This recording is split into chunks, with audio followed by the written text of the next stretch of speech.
Donc mes frères, levons-nous tous ensemble. Chassons Biya du pouvoir. Ne tombons pas dans les discours de haine.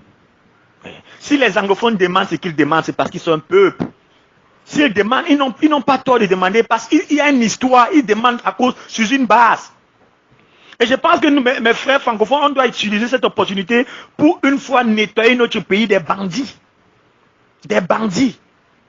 Regardez les routes du pays, mon frère. Regardez le Gabon, les routes qui se passent au Gabon. Regardez comment la route de Douala Yaoundé se casse. Ça, c'est un pays, un homme qui dirige le pays depuis 33 ans. Vous voulez qu'il reste au pouvoir. Vous pensez que c'est quand on dit que le truc des élections, là, qu'on peut le retirer au pouvoir, on ne peut jamais le laver au pouvoir. C'est maintenant qu'on a enlevé le pouvoir, on va enlever le pouvoir. Dieu veut un changement au pays. Moi qui vous parle, je suis un pasteur. Ceux qui me connaissent à Yaoundé. J'étais à Yaoundé. Je ne peux pas dévoiler mon identité. J'ai prophétisé cette chose. Le Seigneur m'avait montré cette chose depuis 2000. Le Seigneur a commencé à me montrer le problème au Cameroun depuis 2013. Et maintenant, je commence mon église au Cameroun en 2015. Et le Seigneur me révèle ça, je prophétise ça dans mon église. Ce problème anglophone. Et l'ange qui m'a apparu, qui m'a dit ça, il m'a parlé d'un génocide. Et après ce génocide, il y aura séparation. Est-ce que mes frères francophones veulent la séparation? Si vous ne voulez pas la séparation, mes frères, ne tombons pas dans les discours de haine. Que les anglophones ne détestent pas les francophones. Que les francophones ne détestent pas les anglophones parce qu'ils réclament leurs droits. Si vous voyez que ce que les anglophones réclament, c'est trop, allez lire l'histoire, vous allez comprendre. Ils demandent leurs droits. Et ils ont souffert depuis des années. Je sais que tous les Camerounais souffrent, oui. Mais tous les Camerounais souffrent. Tous les Camerounais souffrent, mais les anglophones sont reconnus comme un peuple.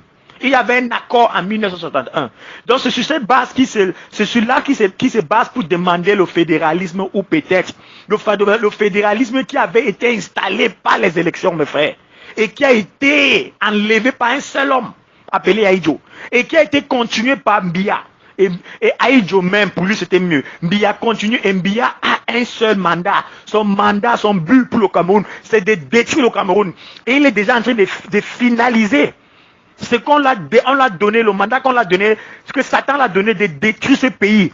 De détruire ce pays qui a un grand destinée. Biya veut détruire ce pays avec ses francs-maçons. Il a mené le satanisme au pays. Maintenant il va détruire le pays. Ne tombons pas dans le génocide.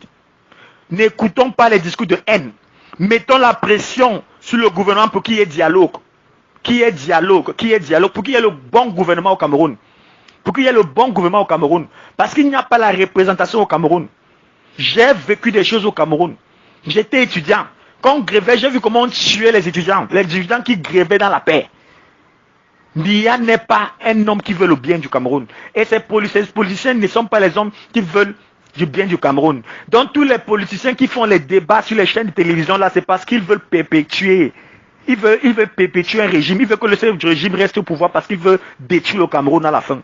Parce que ce sont tous des francs-maçons, des sataniques qui veulent détruire le pays. Levons-nous comme un seul et chassons Biya du pouvoir. Si vous ne voulez pas vous lever, mes frères francophones, s'il vous plaît, ne vous fâchez pas avec les anglophones qui demandent leurs droits. Je pense que la meilleure façon, c'est de vous joindre à nous, on chasse, on rétablit l'ordre au pays. Mais si vous avez tellement peur, et vous êtes encore, et puis dire quoi, je ne sais pas comment ça se dit en français, en anglais on dit gullible, vous ne voyez pas loin, vous pensez que vous trompez qu'on peut gagner bien par les élections, ça veut dire que vous n'avez pas encore compris le système qui est en place. On ne peut pas gagner ce système par les élections. Utilisons cette opportunité que nous avons. Chassons ces messieurs. Et si vous ne voulez pas, mes frères francophones, laissez au moins que les anglophones expriment leurs droits. Mais, mon souhait c'est qu'il n'y ait pas de génocide. Parce qu'il y a génocide, le pétrole, ça sera seulement à 6 millions ou 7 millions de personnes. Tous ces pétroles, ces richesses. Et Biya va laisser tout un autre peuple dans la pauvreté extrême. Donc si on est sage, levons-nous tous. Ne tombons pas dans le discours de la haine. Ne faisons pas ça, ne tombons pas ça. Et n'écoutons pas les hommes politiques. Allez faire les richesses, mes frères. Je vous rappelle, donc je demande encore une fois de plus, allons lire l'histoire du Cameroun. Lisons un peu l'histoire du Cameroun. Lisons un peu l'accord de 1961. Lisons tous ces accords. Vous allez voir l'histoire du Cameroun. Vous allez comprendre sur quelle base les anglophones demandent. Ce qu'ils demandent. Pour qu'il n'y ait pas de génocide. Et j'ai pris qu'il n'y ait pas de génocide au Cameroun. Et j'ai pris pour la paix. Mais j'ai pris pour la transition parce que la volonté de Dieu, c'est de détruire ces régimes sataniques.